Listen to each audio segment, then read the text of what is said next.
Ok, meus amigos, mais um Lupa na Corrupção. Estamos aqui, eu, professor Luiz Flávio Gomes, e o Roberto Liviano, que é, como todos sabemos, diretor e presidente do Instituto Não Aceito Corrupção.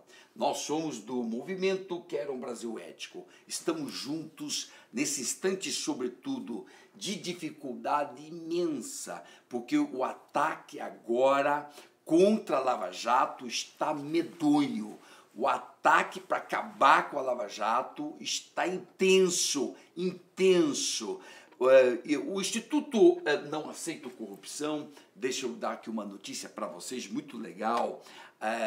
A revista Exame acaba de parabenizar e reconhecer os méritos do Instituto, porque ele fez uma das 8 campanhas mais efetivas no Brasil contra a corrupção. E por causa disso, uma das 8 campanhas mais efetivas, por causa disso é que nasceu formalmente o Instituto e agora reconhecido seu valor pela revista Exame. E o que significa isso? Que Roberto Liviano dirige então essa instituição reconhecidíssima, reputadíssima, e por isso estamos juntos nesta luta contra a corrupção. Roberto, parabéns ao Instituto, parabéns a esse trabalho, essas campanhas de não corrupção, e fica então essa abertura do nosso Lupa de hoje, fica como é esse reconhecimento aos serviços prestados em favor da população brasileira. Vamos lá, Roberto Liviano, sua primeira lupa. O primeiro destaque, a entrevista de Marina Silva ao site Poder 360, falando justamente disso que você acabou de destacar, Luiz, em relação a esta união dos partidos políticos para atacar a Lava Jato. Ela diz que PT, PMDB e PSDB estão unidos para atacar a Operação Lava Jato. Parece um filme cujo roteiro se repete, exatamente isso que aconteceu na Itália por ocasião da Operação Mãos Limpas. Lá, os detentores do poder foram alcançados pela justiça, pela magistratura, pelo Ministério Público, e logo que isso aconteceu, a reação foi imediata. Qual foi a reação? O poder se uniu e começou a fazer leis para cortar as asas dos juízes e dos promotores, começou a se blindar para que a justiça não pudesse alcançá-los. Nós não podemos permitir que isto aconteça aqui. Em novembro do ano passado, nós tivemos uma situação gravíssima. No dia 24 de novembro, houve uma ameaça dos partidos no sentido de fazer uma anistia ao Caixa 2. E falava-se em fazer anistia por votação secreta, sendo que apenas 4 partidos reagiram àquilo: o PSOL, a Rede, o PHS e o PPS foram os únicos partidos que se identificariam. O fato é que isto é da maior gravidade e nós não podemos permitir, porque a Operação Lava Jato nada mais é do que um trabalho integrado que envolve magistratura, Ministério Público, Polícia Federal, Receita Federal, para o combate à corrupção. A Operação Lava Jato é patrimônio público do povo brasileiro e todos nós devemos nos unir, porque o combate à corrupção é interesse da sociedade. Não podemos permitir que pessoas desonestas e mal intencionadas tenham esse tipo de interesse subterrâneo, desonesto, que vai na contramão do interesse da sociedade. Neste sentido, Roberto, eu queria não só ratificar esta preocupação do Roberto Liviano, como dizer que o grande acordão agora em andamento nesses dias está sendo feito por Fernando Henrique, Lula. Você tem Michel Temer e também Jobim e Gilmar Mendes estão aí fazendo. José Sarney, inclusive. Então, Sarney, Temer, Lula e Fernando Henrique, com o apoio de Gilmar Mendes e Jobim, estão tramando todos um monte de acordos. Esses acordões agora então virão editoriais de jornais fortíssimos contra a Lava Jato, porque é o que? É o que o Roberto dizia, é exatamente repetir aqui o que se fez nas mãos limpas na Itália. E eles querem aproveitar a sucessão do Temer, já colocar um sucessor que tope tudo isso, e que tope inclusive um indulto para os ex-presidentes, ou pelo menos um indulto para o Temer, como foi noticiado. Querem já indultar, conceder um indulto individual, que tecnicamente se chama graça. Então o novo presidente já entraria podre, já entraria pervertido, já entraria dentro desse esquemão oligárquico de governança do Brasil, dentro de um estilo extremamente corrupto, que desvia o dinheiro público que poderia estar indo para coisas úteis. Então é isso que nós queremos denunciar aqui para vocês, aqui na nossa rede. Vamos denunciar, nós não podemos concordar e a sociedade civil não pode aceitar que uma tramóia, que uma maracutaia deste tamanho seja empurrada a goela abaixo de todos nós. Você sabe um registro, Luiz? Na sexta-feira eu fui ao Rio de Janeiro e participei de um debate sobre o tema delação premiada, sob a direção do Luiz Erlanger. É uma série de programas cujo tema é Cidade Partida, irá ao ar em breve pelo Canal Brasil. Do outro lado, debatendo comigo, o deputado federal Vadi Damus, que é do PT do Rio de Janeiro. Só para vocês terem uma ideia, a tese central do deputado é a seguinte: a responsabilidade por todos os problemas que o país atravessa é da Lava Jato. Toda a corrupção que o Brasil atravessa é de responsabilidade da Operação Lava Jato, dos juízes e promotores de justiça, dos procuradores da República. Esta foi a tese do outro debatedor, que eu tive que rebater neste debate. Naturalmente, eu tive que ser muito duro e rebater com veemência, porque isso é um absurdo. E então isso vai exatamente de encontro ao que o Luiz acabou de dizer. Nós vamos encontrar este movimento todos os dias, e nós vamos ter que rebater isso todos os dias, com veemência, com coragem. Não vamos poder nos acovardar, porque nós estamos incomodando o poder. Isso, e não é um só movimento, um só jornal. Você nota agora já vários jornais no mesmo sentido, televisões já estão se encaminhando, o acordão é grande. Eles querem manter uma estrutura de poder da cacicagem. A cacicagem toda que está aí é para não cair. E que cacicagem é essa? Toda cacicagem viva, todos esses caciques vivos, então, Sarney, Collor, Fernando Henrique, Lula, Dilma, Temer, eles estão dentro de um acordão de benefício para eles todos. E o que é que eles estão querendo? Essa cacicagem, manter o poder, manter o estilo de governança, essa governança suja que no meu livro, eu tenho visto, cadê o meu livro aqui, por favor? Meu livro eu tenho abordado exatamente esta governança suja, ó, o jogo sujo da corrupção. É isso que nós estamos denunciando neste livro. É isso que eu vou denunciar hoje à tarde na Assembleia Legislativa aqui em São Paulo, onde estarei participando de um debate. Depois à noite, estamos juntos com o Ministério Público de toda a região de Jundiaí região, falando intensamente. Nosso movimento agora não pode arrefecer, a sociedade civil não pode entregar. Sabe o que eles estão querendo? Colocar foro privilegiado para todos os ex-presidentes. Todos os ex-presidentes teriam foro privilegiado para ir para o Supremo, porque o Supremo, parte dele mancomunada com esta corrupção, engavetaria tudo e aí o quê? Não vai ter punição para ninguém. Não basta foro privilegiado para o detentor do cargo, ainda estendê-lo ao ex-ocupante do cargo.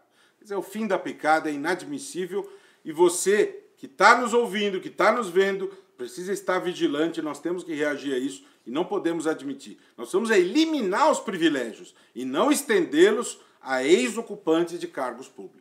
E quem diria que Fernando Henrique estaria ao lado de Lula, ao lado de Temer, discutindo sacanagens e malandragens para beneficiar eles e tudo. E essa história da homologação da JBS, Roberto, como é que ficou isso? Pois é, o ministro Barroso foi extremamente corajoso no sentido de dizer que os acordos homologados, eles não podem ser desfeitos.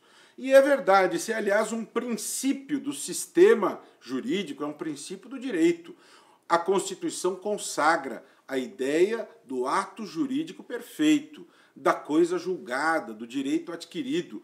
Não é possível que nós tenhamos uma construção de um acordo, de uma colaboração, e não haja qualquer segurança jurídica. Se houve uma colaboração, se houve a apresentação de provas, se essas provas permitiram ao sistema desvendar crimes de pessoas poderosas, importantes, então não é possível que, diante da homologação disso pela Suprema Corte do país, nós tenhamos um retrocesso. Se o ministro Fachin homologou, se a Suprema Corte do país homologou, isso não tem ida e volta. Não é possível nós tenhamos esse ping-pong, esse vai e vem do sistema de justiça. Não é possível que, diante do oportunismo do réu de ocasião, nós tenhamos esse ioiô, esse vai e vem. Não é assim. Isso não pode funcionar na base da pistolagem. Né? O sistema de justiça não pode ficar à mercê dos interesses oportunistas da pistolagem.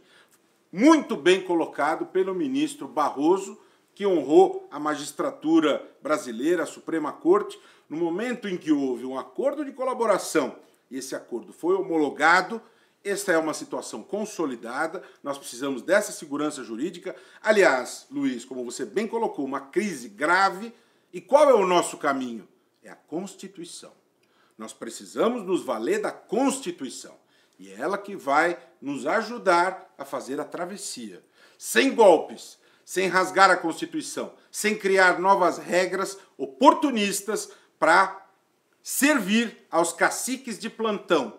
Nós precisamos nos valer das regras constitucionais. Elas é que vão nos oferecer o caminho seguro para fazer a travessia e enfrentar este maremoto que parece infinito. Isso. Está conosco aqui, olha, Paulo César, Edilma, Simval, Elisa, Marcelo, nós temos Tânia, Rezende, Jefferson, Francisco, Patrícia, Vinícius, Flávio, Fábio, Maria, Paulo César, está todo mundo sintonizado aqui com a gente. Agora, Roberto, comentando aqui, vendo nossos comentários, é uma indignação brutal que tomou conta de todos nós. Estamos indignados com esse acordão e a vergonha de que parte da mídia vá neste sentido de denegrir as instituições, bater nas instituições, estão massacrando o Fachin. Então nós temos que agora nos posicionar. Sociedade civil e Constituição é a solução, Roberto. Exatamente. Nós temos que trabalhar nesse sentido, respeitar a Constituição e a sociedade civil se posicionar. Do contrário, essa cacicagem aí antiga, essa cacicagem carcomida, Fernando Henrique, Lula, Temer, Sarney, só aqui você tem 300 anos de cacicagem, 300 anos de bandalheira, de roubalheira do Brasil. Então nós temos que nos posicionar. A sociedade civil não pode ficar inerte. A hora é agora, em cima da Constituição e tentando derrubar tudo isso e dizer que nós não concordamos com o que eles estão fazendo. Exatamente. E percebendo que o país vive uma situação de estagnação, de dificuldade. A cada dia que passa, o país perde grandes valores porque os investidores não vão colocar dinheiro no país. Ou seja, nós estamos vivendo realmente uma situação difícil. O nosso próximo momento de definições é o dia 6 de junho, quando teremos aí o julgamento pelo TSE deste caso que envolve abuso do poder econômico e político por parte de Michel Temer, né? Esperamos que haja esta definição. Há uma grande discussão nos bastidores do Congresso Nacional em relação à sucessão de Michel Temer. Nesta semana que se passou, tivemos aí o surgimento do nome de Modesto Carvalhosa como um nome independente que se coloca a serviço do país, lançado por um grupo de juristas, aliás, um nome digno, de vida honrada, de vida extremamente íntegra, voltada para a sociedade, um homem probo, um homem extremamente correto, de uma luta dedicada ao combate à corrupção, que, aliás, tem o meu respeito, o meu apoio e a minha admiração, né? Tomara que nós encontremos uma solução, mas lembrando que, pelo desenho que as coisas caminham, pelo que a Constituição prevê, nós teremos aí a solução jurídica da escolha indireta pela Câmara dos Deputados. Quem vai escolher o sucessor de Michel Temer, ele sendo retirado do poder, como tudo se desenha, ou renunciando, que seria o abreviar desse sofrimento, dessa dor, seria escolhido pela Câmara dos Deputados. Isso, nomes como Modesto, ou nomes como Aires Brito, agora ventilando, seriam nomes que fariam uma transição tranquila, respeitando a Constituição, e é uma forma de ir colocando uma trava nessas roubalheiras todas, desses caciques todos que estão por aí e que não querem perder o poder. A briga do velho com o novo agora é inequívoca. Dos novos, dentro dos próprios partidos, Roberto, já se vê dentro dos próprios partidos a juventude dos partidos já brigando com os caciques antigos, porque é hora deles irem embora. É uma geração que fracassou e que fez pouco para o Brasil. O Brasil poderia ser muito mais do que é hoje, não fosse essa cacicagem toda corrupta que toma conta da nação. Avante, avante, estamos muita gente aqui conosco, sintonizado, maravilha, aqui Selma, Paul, Marcelo, Rosana, Misael, Edilma, tá todo mundo sintonizado com a gente, estamos firmes, avante, avante, e nosso lançamento, 31, quarta-feira, agora no Shopping Iguatemi em Brasília, estaremos lançando este livro aqui, Deltan e eu, nós 2 livros sendo lançados lá em Brasília. Se você está na região de Brasília ou está em Brasília, compareça, estamos juntos às 19 horas, Shopping Iguatemi, Brasília. Sucesso, sucesso! Aliás, muito bacana que esse lançamento seja conjunto, Luiz Flávio e Deltan unidos nesse lançamento conjunto. Luiz fez referência a esses editoriais.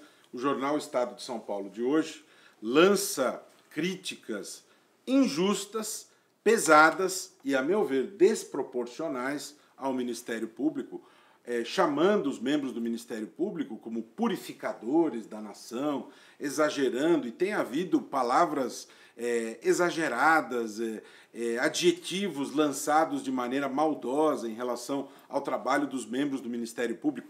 O Ministério Público é composto por homens e mulheres que lutam por um país mais justo e melhor. Nós somos pessoas que cometemos erros, como todas as pessoas. Nós erramos, mas nós não podemos ser punidos pelos erros. Os acertos são muito maiores e nós procuramos fazer o nosso trabalho da melhor maneira. Está se querendo criar uma distorção dos fatos, está se querendo demonizar o Ministério Público, demonizar a magistratura, está se querendo distorcer as coisas, porque não convém que o Ministério Público e a magistratura façam o seu trabalho. É bom lembrar que nós temos credibilidade perante a sociedade, é bom lembrar que 97% das decisões de Sérgio Moro são confirmadas pelos tribunais superiores, é bom lembrar que a sociedade apoia Sérgio Moro e os membros do Ministério Público, é bom lembrar que a sociedade tem amparado o trabalho do Ministério Público. Então, que a mídia tenha consciência e pense antes de lançar esse tipo de coisa.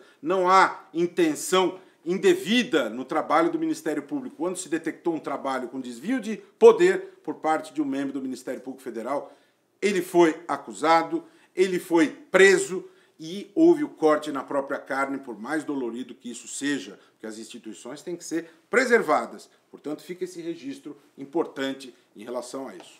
Maravilha, maravilha. Nossa lupa, então, está aí, nossos recados, estamos antenados ao longo dessa semana. Semana que vem, a gente vem com mais lupa. E aí, Roberto, 5 de junho será a semana que vem, nossa próxima lupa, véspera do julgamento. Vamos abordar o julgamento do TSE, que pode caçar a chapa Dilma Temer, eliminar Temer do poder, é o que se espera para o dia 6 de junho. Aí dia 5 a gente faz uma lupa especial comentando os vários aspectos desse julgamento, né? Depois, se caçar eleição direta ou eleição indireta, qual é a pertinência disso, caça e vai logo embora. O TSE caçou agora o governador de Manaus, do Amazonas, e foi embora. Foi embora na hora, já marcou a eleição. Então, em síntese, 5 de junho, nossa próxima lupa, juntos. Vamos que vamos. Tchau, pessoal. Muito obrigado.